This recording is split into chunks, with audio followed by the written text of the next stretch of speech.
नमस्कार, आप देख रहे हैं देश की बात। मैं हूं आपके साथ तन्वी सक्सेना। खबरों का सिलसिला शुरू करेंगे, लेकिन उससे पहले एक नजर डालते हैं इस वक्त की हेडलाइंस पर। श्रीलंका दौरे पर पीएम मोदी, आज होगी द्विपक्षीय वार्ता। कोलंबो में हुआ पीएम मोदी का भव्य स्वागत। मणिपुर मुद्दे पर बैठक आज दिल्ली में। मैतेई और कुकी समुदाय के प्रतिनिधियों के साथ गृह मंत्रालय की बैठक। वक्फ संशोधन बिल के खिलाफ 8 राज्यों में प्रदर्शन। कोलकाता, अहमदाबाद में पोस्टर जलाए। यूपी में बिल का समर्थन करने पर नवाजी को पीटा। दिल्ली में आज से लागू होगी आयुष्मान भारत योजना। जरूरतमंदों को मिलेगी मुफ्त इलाज की सुविधा। मुंबई में दोपहर 12 बजे विले पार्ले में एक शमशान घाट पर होगा अभिनेता मनोज कुमार का अंतिम संस्कार।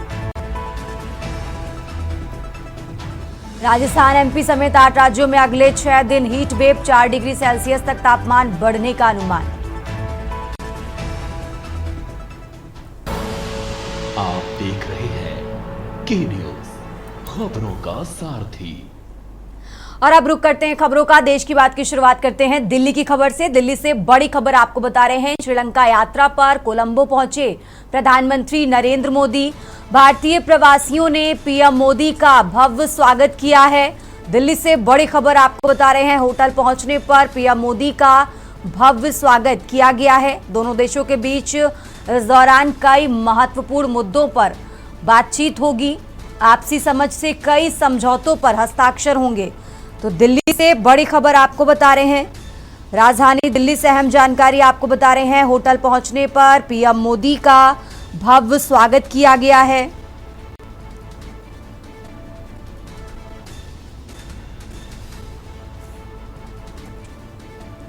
आपसी समझ से कई समझौतों पर हस्ताक्षर होंगे। तो श्रीलंका यात्रा पर कोलंबो पहुंचे हैं प्रधानमंत्री नरेंद्र मोदी। दिल्ली से बड़ी खबर आपको बता रहे हैं। भारतीय प्रवासियों ने पीएम मोदी का भव्य स्वागत किया है। होटल पहुंचने पर पीएम मोदी का भव्य स्वागत हुआ।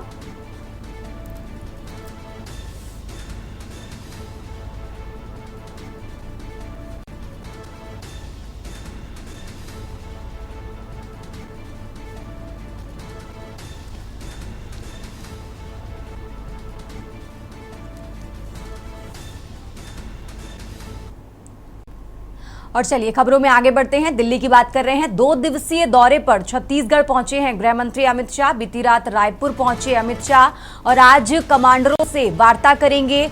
आपको बता दें, बस्तर क्षेत्र में सुरक्षा बल कमांडरों के साथ बातचीत करेंगे। तो राजधानी दिल्ली से बड़ी खबर आपको बता रहे हैं, जहां नक्सलियों के खिलाफ जारी अभियान चला रहे हैं कमांडर। साथ ही गृह मंत्री बीजेपी के कार्यक्रमों में भी शामिल होंगे। तो बीती रात रायपुर पहुंचे हैं गृह मंत्री अमित शाह और आज कमांडरों से बातचीत करेंगे। बस्तर क्षेत्र में सुरक्षा बल कमांडरों के साथ बातचीत करते नजर आएंगे गृह मंत्री अमित शाह। नक्सलियों के खिलाफ जारी अभियान चला रहे हैं कमांडर और इसी के साथ बीजेपी के कार्यक्रमों में भी शामिल होंगे गृह मंत्री अमित शाह। तो दिल्ली से बड़ी खबर आपको बता रहे हैं। 2 दिवसीय छत्तीसगढ़ दौरे के लिए पहुंच चुके हैं गृह मंत्री अमित शाह। बीती रात रायपुर पहुंचे और आज कमांडरों से बातचीत करेंगे और इसी के साथ बीजेपी के कार्यक्रमों में भी वो शामिल होंगे। तो बड़ी खबर दिल्ली से आपको बता रहे हैं।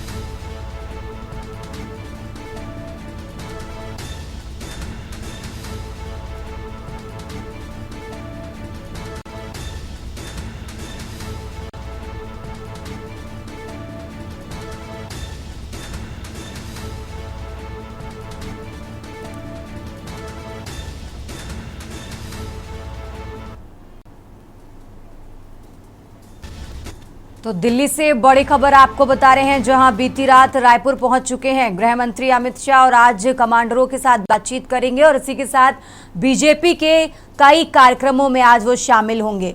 तो गृह मंत्री अमित शाह के छत्तीसगढ़ दौरे से जुड़ी अहम जानकारी आपको बता रहे हैं। दिल्ली से बड़ी खबर आपको बता रहे हैं, जहां आज नक्सलियों के खिलाफ अभियान चलाया जा रहा है। कमांडरों से आज बातचीत करते नजर आएंगे गृह मंत्री अमित शाह और इसी के साथ बीजेपी के कई कार्यक्रमों में भी आज वो शामिल होंगे। तो दिल्ली से बड़ी खबर आपको बता रहे हैं। राजधानी दिल्ली से अहम जानकारी आपको बता रहे हैं। नक्सलियों के खिलाफ जारी अभियान चला रहे हैं कमांडर और आज कमांडरों से बातचीत करते नजर आएंगे। गृह मंत्री अमित शाह बीजेपी के कार्यक्रमों में भी शामिल होंगे। तो 2 दिवसीय छत्तीसगढ़ दौरे पर हैं गृह मंत्री अमित शाह। बीती रात रायपुर पहुंचे हैं और आज कमांडरों से बातचीत करेंगे। आज का उनका कार्यक्रम आपको बता रहे हैं। इसी के साथ बीजेपी के कई कार्यक्रमों में भी आज वो शामिल होंगे। तो दिल्ली से बड़ी खबर आपको बता रहे हैं। छत्तीसगढ़ दौरे पर हैं गृह मंत्री अमित शाह।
खबरों में आगे बढ़ते हैं। देश की बात में अब बात कर रहे हैं उत्तर प्रदेश की और खबर आपको बता रहे हैं लखनऊ से, जहां इन्वेस्ट यूपी में वसूली कांड की जांच को एसआईटी का गठन।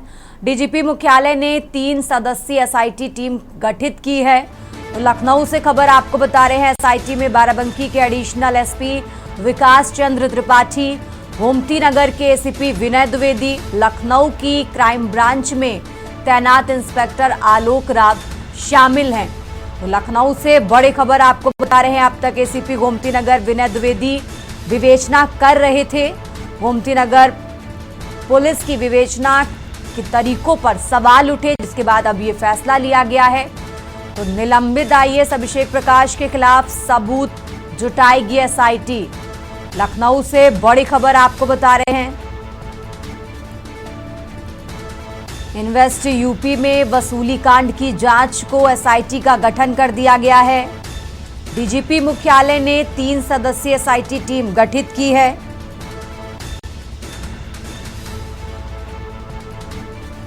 तो लखनऊ से खबर आपको बता रहे हैं, जहां अभिषेक प्रकाश के खिलाफ सबूत जुटाएगी एसआईटी।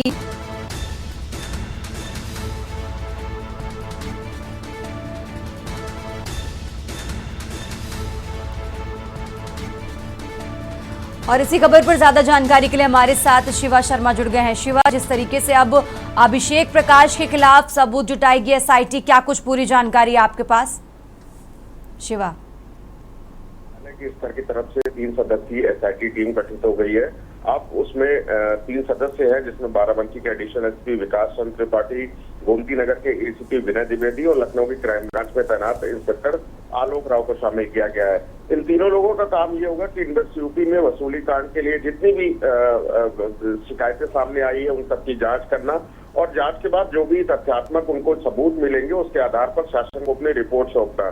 क्योंकि आपने देखा होगा कि सोलर इंडस्ट्री लगाने के नाम पर एक कारोबारी से 5% की घूस मांगी गई थी, जिसमें इन्वेस्ट यूपी के सीईओ आईएएस अभिषेक प्रकाश का नाम सामने आया था। और जब मुख्यमंत्री ने इस पूरे मामले को गंभीरता से लिया तो इस मामले में न सिर्फ एफआईआर दर्ज हुई बल्कि आईएएस अभिषेक प्रकाश को भी सस्पेंड कर दिया गया।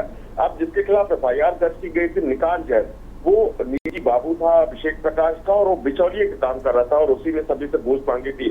अब तक की जो विवेचना थी गोमती नगर पुलिस ने इस पूरे मामले को लेकर के फजीयत इसलिए भी हुई है कि निकांत जैन के खिलाफ जो मुकदमा दर्ज करने के बाद धाराएं लगाई गई थी वो कोर्ट के जाने के बाद 2 धाराएं प्रिवेंशन ऑफ करप्शन एक्ट और एक अन्य धारा को हटाना पड़ा।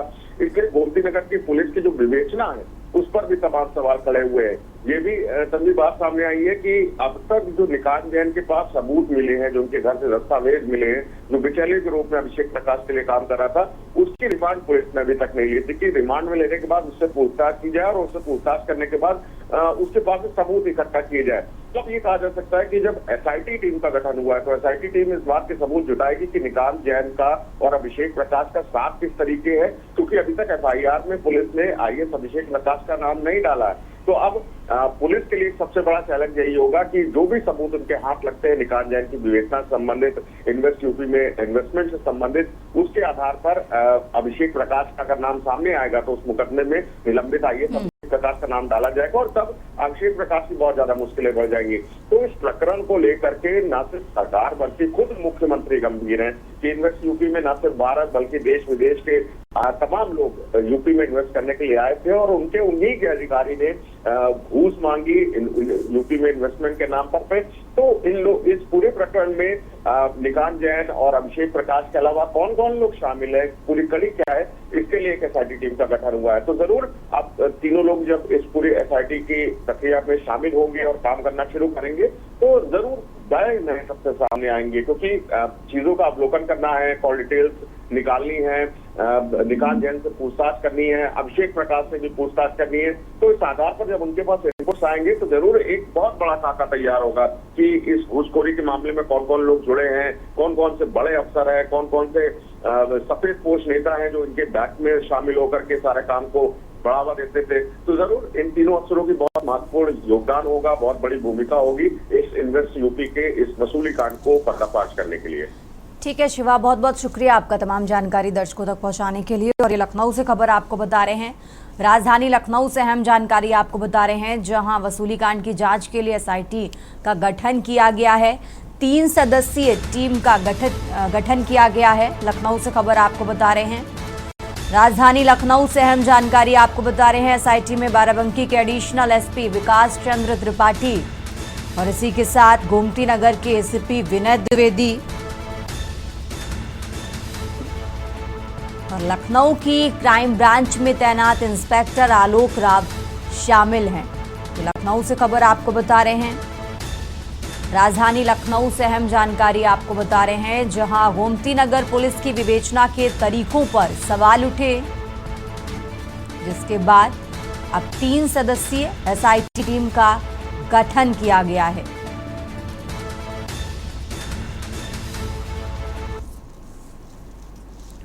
खबरों में आगे बढ़ते हैं। देश की बात में आप बात कर रहे हैं चंदौली की। चंदौली से खबर आपको बता रहे हैं, जहां पूर्व मध्य रेलवे ने स्पीड का इतिहास रचा है। 160 किलोमीटर प्रति घंटे की रफ्तार से दौड़ेगी special train. High speed train का पूर्व मध्य रेलवे ने ट्रायल किया है। 412 किलोमीटर लंबे ट्रैक पर ट्रायल किया गया है। चंदौली से खबर आपको बता रहे हैं, पंडित दीनदयाल उपाध्याय नगर जंक्शन से शुरू हुआ ट्रायल। खाटा जंक्शन पर दौड़ी हाई स्पीड स्पेशल ट्रेन। तो चंदौली से खबर आपको बता रहे हैं, हाजीपुर जोन के महाप्रबंधक की मौजूदगी में ये ट्रायल हुआ। यात्री कम समय में कर सकेंगे सुरक्षित यात्रा। तो चंदौली से खबर आपको बता रहे हैं, यात्री कम समय में अब कर सकेंगे सुरक्षित यात्रा। पूर्व मध्य रेलवे ने स्पीड का इतिहास रचा है। 160 किलोमीटर प्रति घंटे की रफ्तार से दौड़ेगी special train. High speed train का पूर्व मध्य रेलवे ने ट्रायल किया है।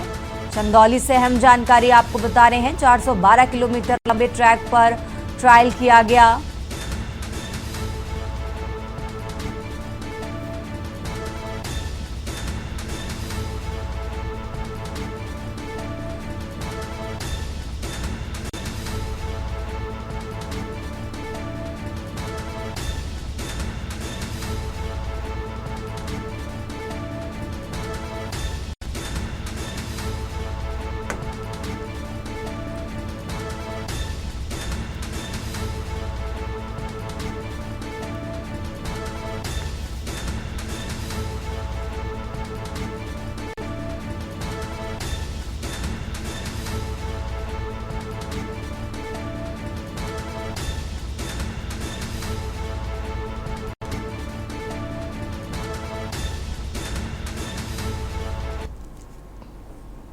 देश की बात में फिलहाल वक्त तो चला एक छोटे से ब्रेक का।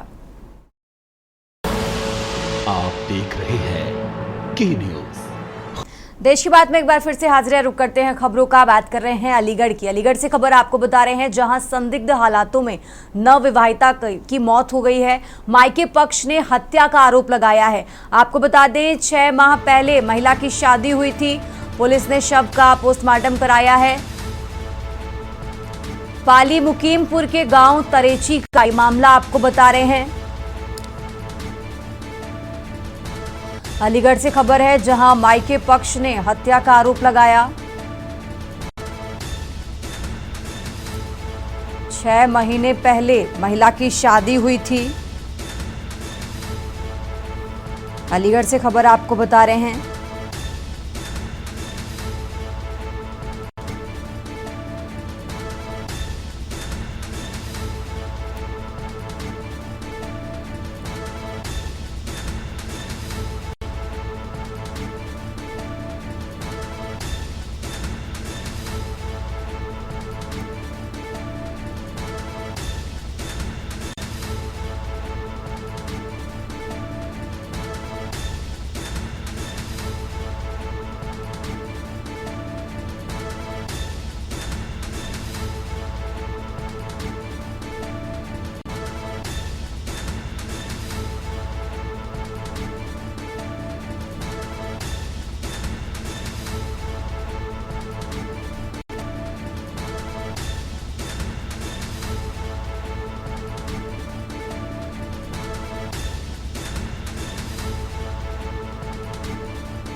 खबरों में आगे बढ़ते हैं। अब खबर रायबरेली से है। रायबरेली से खबर आपको बता रहे हैं, जहां परिवहन निगम करा रहा ओवरलोड रोडवेज बस का वीडियो वायरल हुआ है। यात्रियों को परेशानी हो रही है, हादसे की आशंका है।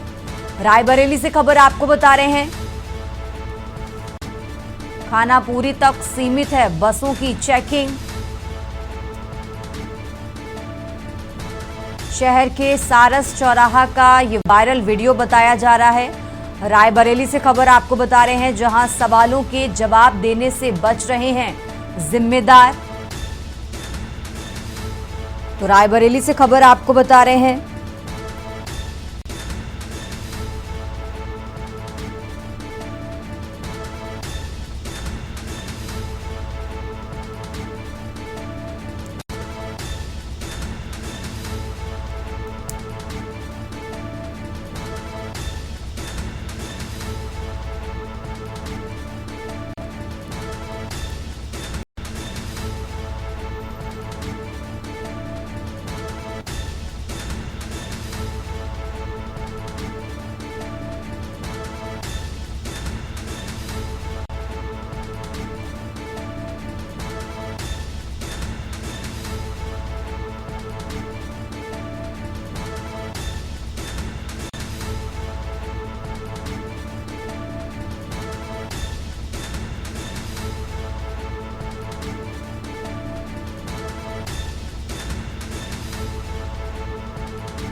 तो रायबरेली से खबर आपको बता रहे हैं। रायबरेली से अहम जानकारी आपको बता रहे हैं, जहां परिवहन निगम करा रहा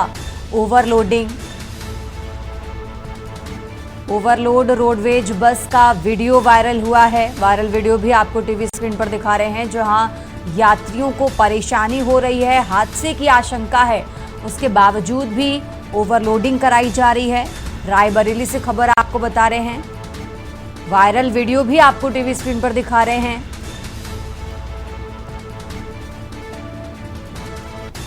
शहर के सारस चौराहे का ये वायरल वीडियो बताया जा रहा है।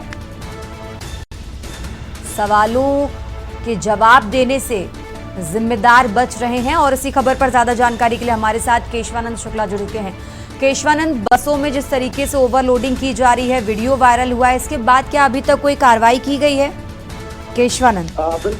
बिल्कुल देखिए, पूरा मामला रायबरेली जिले के शहर स्थित सारस चौराहे के पास का बताया जा रहा है, जहां बताया जा रहा है परिवहन विभाग की जो बस है उस पे ओवरलोडिंग जो सवारियां उसको बैठाई जा रही है, जिसका वीडियो सोशल मीडिया पर वायरल हो गया है। वही वायरल वीडियो के आधार पर जब इस पूरे मामले को लेकर के परिवहन विभाग के जिम्मेदार अधिकारियों से बात करने का प्रयास किया गया तो उन्होंने कुछ भी बोलने से मना कर दिया गया है। लगातार देखा जा रहा है कि जो सड़क दुर्घटनाएं हैं वो बढ़ती हुई जा रही है। उसको लगाम लगाने को लेकर के अभी हाल ही में जिस प्रकार ऑटो रिक्शा चालकों पर जो है लगाम लगने का प्रयास किया गया, क्योंकि देखा जा रहा था कि ओवरलोडेड जो है सवारियां बैठाई जा रही है, जिसके चलते सड़क हादसे लगातार बढ़ रहे हैं। उसमें उधर अगर दूसरी ओर देखा जाए तो परिवहन विभाग के जो चालक और परिचालक है उनके द्वारा ओवरलोडिंग जो सवारियां उनको बैठाया जा रहा है, जिसके चलते देखा जाए कहीं ना कहीं हादसा हो सकता है। उस पर जो है लगाम पहले से लगाया जाए, लेकिन जो देखा जाए जो जिम्मेदार आला अधिकारी है परिवहन विभाग के वो इस ओर ध्यान नहीं दे रहे, जिसके चलते बड़ा हादसा हो सकता है। तो कहीं ना कहीं पूरे मामले को लेकर के जो है विभाग के द्वारा जो है चुप्पी साधी गई, कोई मीडिया के सामने कोई भी ब्रीफिंग नहीं की जा रही है। वही कभी जुबान से कार्रवाई की जरूर बात कही जा रही है, लेकिन अब देखने वाली बात होगी कि इस प्रकार वीडियो वायरल होने के बाद क्या जो जिम्मेदार आला अधिकारी कोई कार्रवाई करते हैं या नहीं, ये आने वाला समय बताएगा। तन्वी। ठीक है केशवानंद, आप हमारे साथ बने रहिए, हम आगे भी आपसे जानकारी लेते रहेंगे। और ये रायबरेली से खबर आपको बता रहे हैं।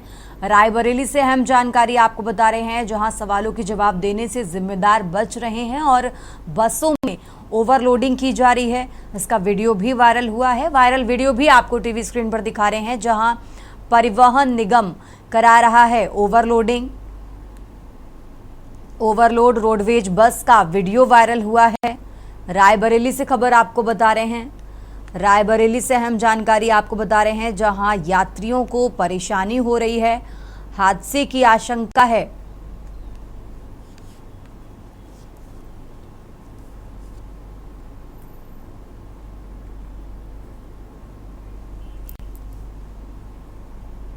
खबरों का सिलसिला लगातार जारी है। फिलहाल यहां रुकते हैं एक छोटे से ब्रेक के लिए।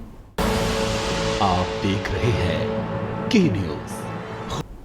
देश की बात में एक बार फिर से हाजिर है और सीधा आपको ले चलते हैं कोलंबो, जहां प्रधानमंत्री नरेंद्र मोदी को गार्ड ऑफ ऑनर दिया जा रहा है। तस्वीरें आपको दिखाते हैं।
तो श्रीलंका दौरे पर हैं प्रधानमंत्री नरेंद्र मोदी। कोलंबो में शानदार स्वागत हुआ है। तस्वीरें आपको टीवी स्क्रीन पर दिखा रहे हैं, जहां आज राष्ट्रपति के साथ द्विपक्षीय वार्ता भी करते नजर आएंगे प्रधानमंत्री नरेंद्र मोदी। फिलहाल श्रीलंका में प्रधानमंत्री का ग्रैंड वेलकम हुआ है।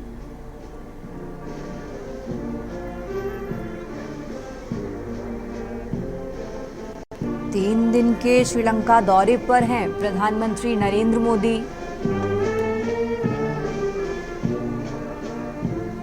कोलंबो में पीएम मोदी का भव्य स्वागत हुआ है।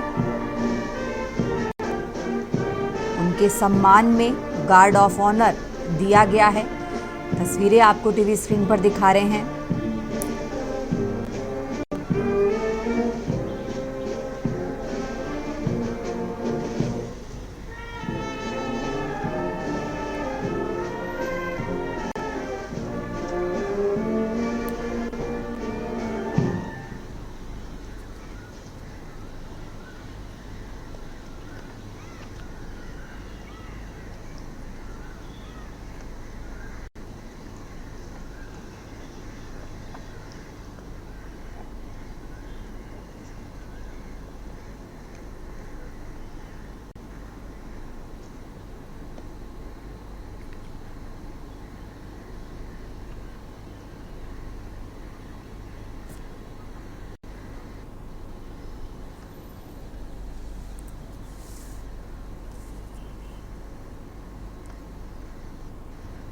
तो 3 दिन के श्रीलंका दौरे पर हैं प्रधानमंत्री नरेंद्र मोदी।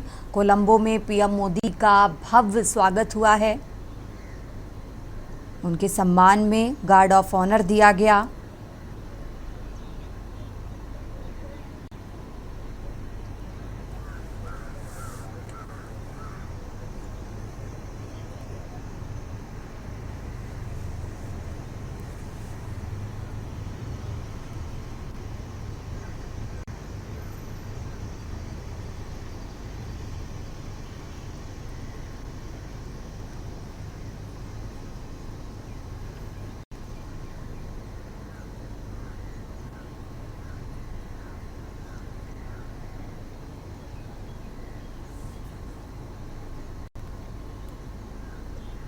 तो कोलंबो से ये तस्वीरें आपको दिखाई और इसके बाद अब प्रधानमंत्री नरेंद्र मोदी राष्ट्रपति दिसानायके के साथ वार्ता करेंगे। कई महत्वपूर्ण मुद्दों पर बातचीत होगी।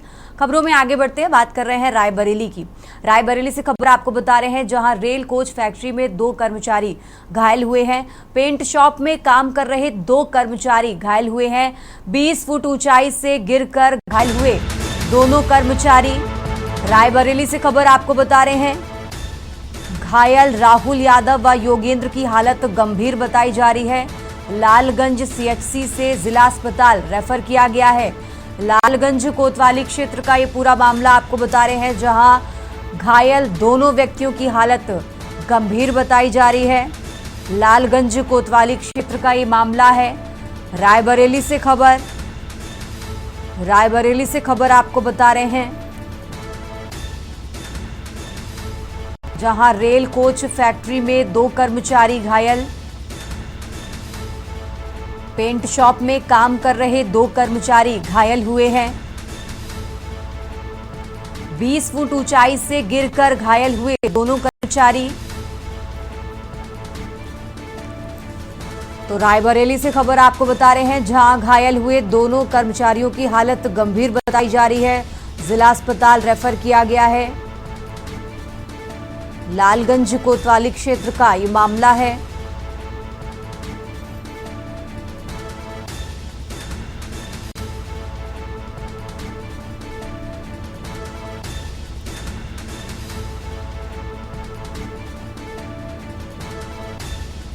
रेल कोच फैक्ट्री में 2 कर्मचारी घायल हुए।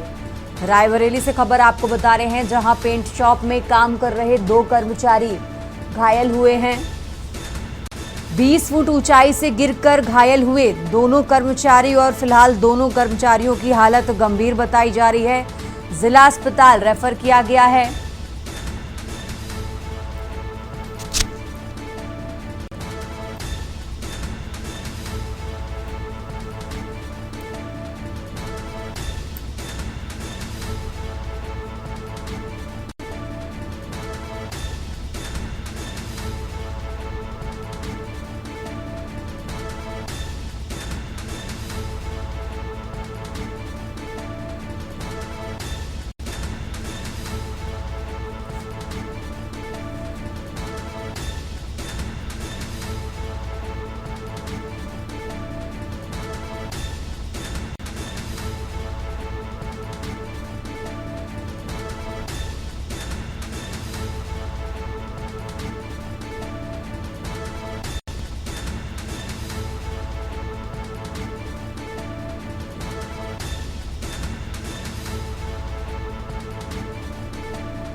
खबरों में आगे बढ़ते हैं, अब बात कर रहे हैं बलिया की। बलिया से खबर आपको बता रहे हैं, जहां फर्जी दरोगा अमित यादव गिरफ्तार किया गया है।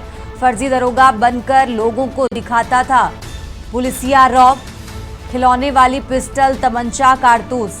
पुलिस पहचान पत्र बरामद किया गया है। उत्तर प्रदेश सरकार लिखी क्रेटा कार भी बरामद की गई है। 6 एटीएम कार्ड भी पुलिस ने बरामद किए हैं। बलिया से खबर आपको बता रहे हैं, मुकदमा दर्ज करके भेजा गया है जेल। नगरा थाना क्षेत्र के मधुपुरा से गिरफ्तारी हुई है। बलिया से खबर आपको बता रहे हैं, जहां फर्जी दरोगा गिरफ्तार किया गया है।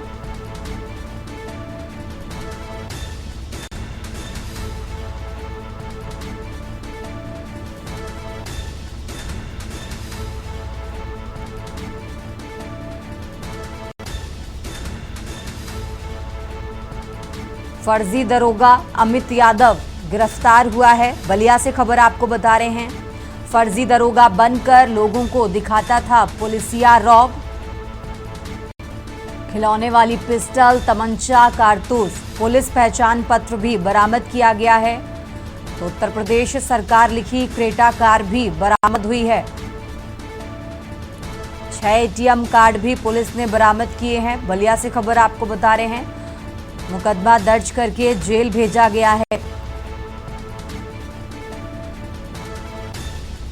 नगरा थाना क्षेत्र के मधुपुरा से गिरफ्तारी हुई है। बलिया से खबर आपको बता रहे हैं, जहां फर्जी दरोगा गिरफ्तार किया गया है। फर्जी दरोगा अमित यादव गिरफ्तार हुआ है।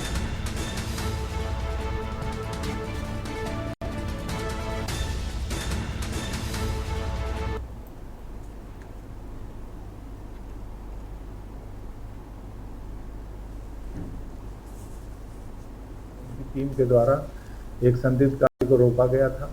जब उसे चेक किया गया तो गाड़ी का जो चालक था उसके पास से एक पुलिस सब इंस्पेक्टर का आइडेंटिटी कार्ड तथा कुछ डेबिट और क्रेडिट कार्ड और अवैध असला ये सब मिले।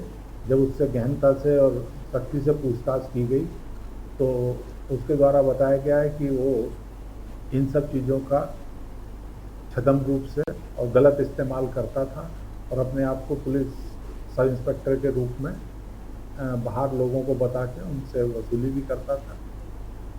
इसका नाम अमित कुमार यादव है। जब और इसके बारे में सख्ती से पूछताछ की गई तो इसके संबंध में जनपद लखनऊ से 138 NI एक्ट में DNBW और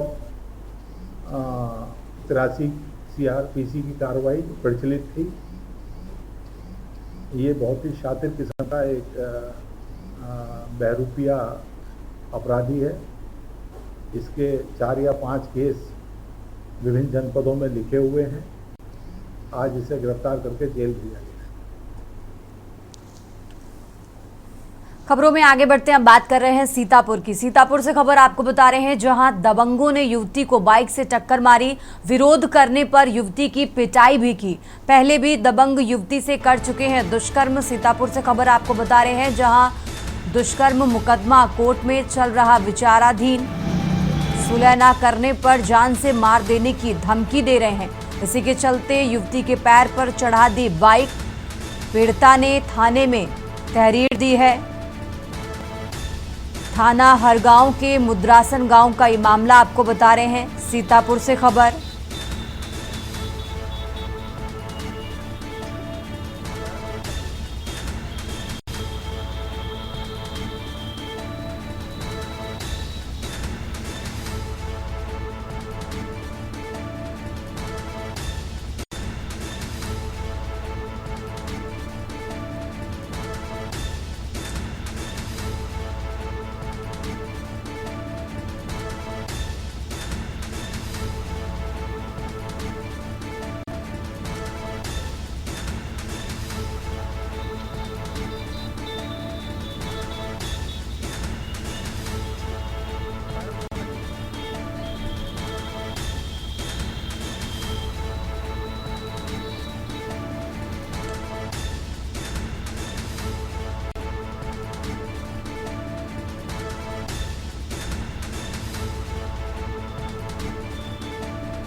berarti वो एकदम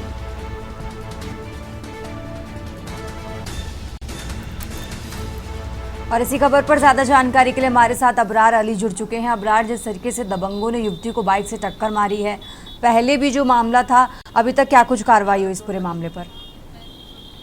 आपको बताना चाहूंगा, यह सीतापुर के थाना हरगांव क्षेत्र का पूरा मामला है, जहां पर युवती के अपने घर के बाहर खड़ी थी और उसको दबंगों ने पहले तो बाइक चढ़ा दी और उसके बाद उसे मारपीट भी की है। और बताया जा रहा है कि ये एक दुष्कर्म के मामले में इस तरह के केस भी इन्हीं दबंगों के साथ चल रहा है, जिसके चलते लगातार मार देने की धमकी दे रहे हैं और इसकी जान को लेकर खतरा भी बताया है। इसी को लेकर जब थाने में तहरीर दी गई है, फिलहाल पुलिस जांच में जुटी हुई है और दबंगों के खिलाफ कार्रवाई की बात कही जा रही है। तो इसके बाद लेकिन पूरा परिवार सहमा हुआ है। उसका कहना है कि ये लोग काफी दबंग हैं और ये मार देने की लगातार धमकी दे रहे हैं। अगर उस लड़की के साथ कुछ भी होता है तो ये पूरी तरीके से इसमें शामिल होंगे। जी, क्या पुलिस की तरफ से अभी तक दबंगों के खिलाफ कोई कार्रवाई की गई है? पुलिस की तरफ से पुलिस द्वारा बताया गया कि तहरीर प्राप्त हुई है और दबंगों की तलाश की जा रही है। जल्द से जल्द इस मामले के लेकर कार्रवाई की जाएगी। ठीक है अबरार, बहुत बहुत शुक्रिया आपका तमाम जानकारी दर्शकों तक पहुंचाने के लिए। और ये खबर सीतापुर से आपको बता रहे हैं, जहां दबंगों ने युवती को बाइक से टक्कर मारी। सीतापुर से खबर आपको बता रहे हैं, पीड़िता ने थाने में तहरीर दी है।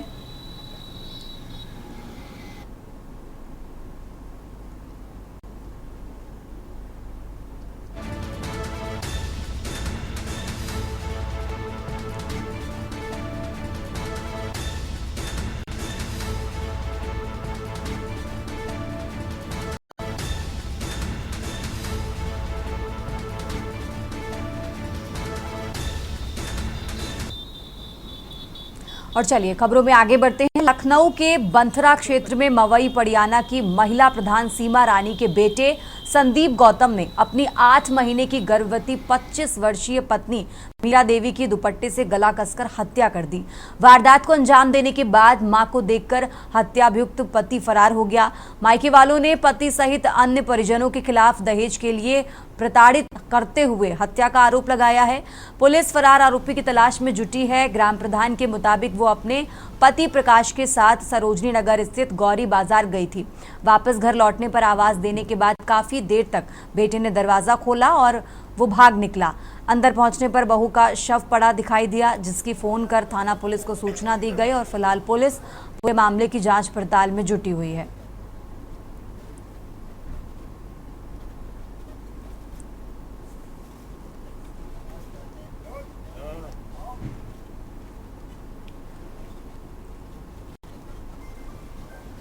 के अंतर्गत पड़ने वाले गांव मवई पड़ियाना के क्षेत्र में रहने वाला एक व्यक्ति जिसका नाम संदीप गौतम है, उसने अपनी 25 वर्षीय पत्नी जिसका नाम मोनी गौतम है, उसका दुपट्टे से गला दबा के हत्या कर दी है। इसमें तत्काल ही पुलिस मौके पर पहुंच गई है। शव का पोस्टमार्टम कराया जा रहा है एवं परिजनों की तहरीर पर अभियोग पंजीकृत कर अग्रिम वैधानिक कार्रवाई की जा रही है।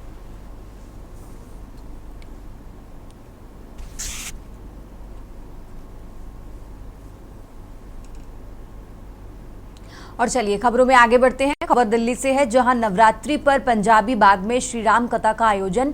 राम कथा मंच से एकल एक क्रांति पुस्तक का विमोचन। लेखिका नाजिया इलाही ने मुस्लिम समाज पर निशाना। हिंदू संस्कृति की तारीफ कर चर्चा में आई नाजिया इलाही भारत लोक शिक्षा परिषद के चेयरमैन ने किया विमोचन। पुस्तक समाज को देगा सकारात्मक संदेश।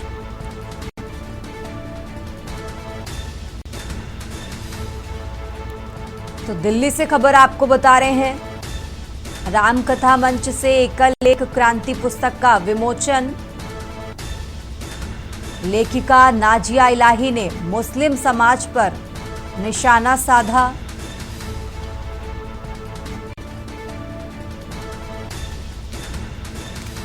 भारत लोक शिक्षा परिषद के चेयरमैन ने विमोचन किया है।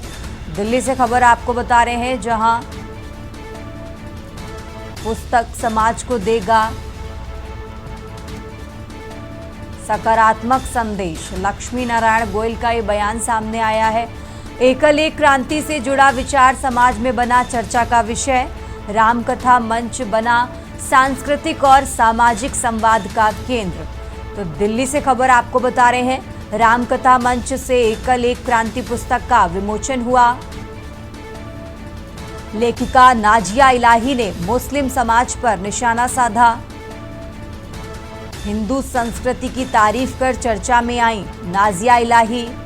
दिल्ली से खबर आपको बता रहे हैं, भारत लोक शिक्षा परिषद के चेयरमैन ने इस पुस्तक का विमोचन किया है। पुस्तक समाज को देगा सकारात्मक संदेश। लक्ष्मी नारायण गोयल ने इस पुस्तक को लेकर ये बयान दिया है। साथ ही एकल एक क्रांति से जुड़ा विचार समाज में चर्चा का विषय बना है। तो रामकथा मंच बना सांस्कृतिक और सामाजिक संवाद का केंद्र। दिल्ली से खबर आपको बता रहे हैं, नवरात्रि पर पंजाबी बाग में श्री राम कथा का आयोजन किया गया। रामकथा मंच से एकल एक क्रांति पुस्तक का विमोचन।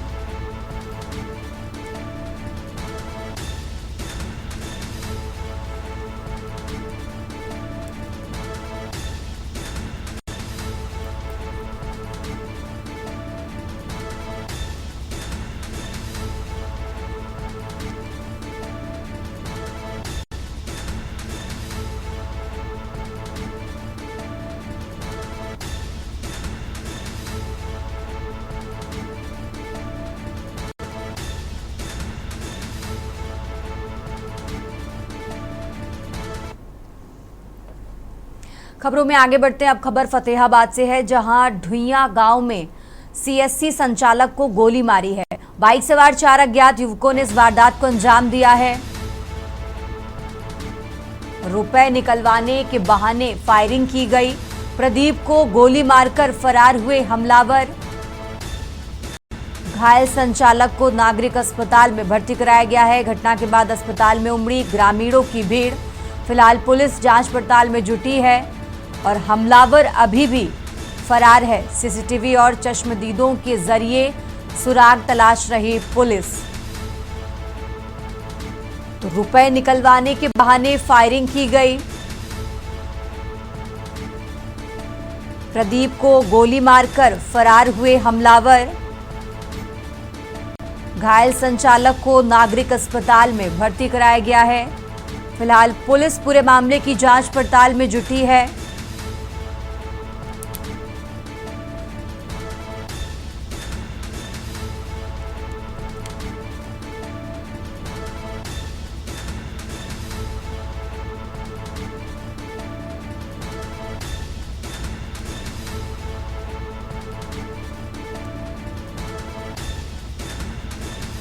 तो बाइक सवार 4 अज्ञात युवकों ने इस घटना को अंजाम दिया है। रुपए निकलवाने के बहाने फायरिंग की गई। प्रदीप को गोली मारकर फरार हुए हमलावर। फिलहाल पुलिस पूरे मामले की जांच पड़ताल में जुटी है।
देश की बात में फिलहाल इतना ही। आप देखते रहिए के न्यूज़ इंडिया।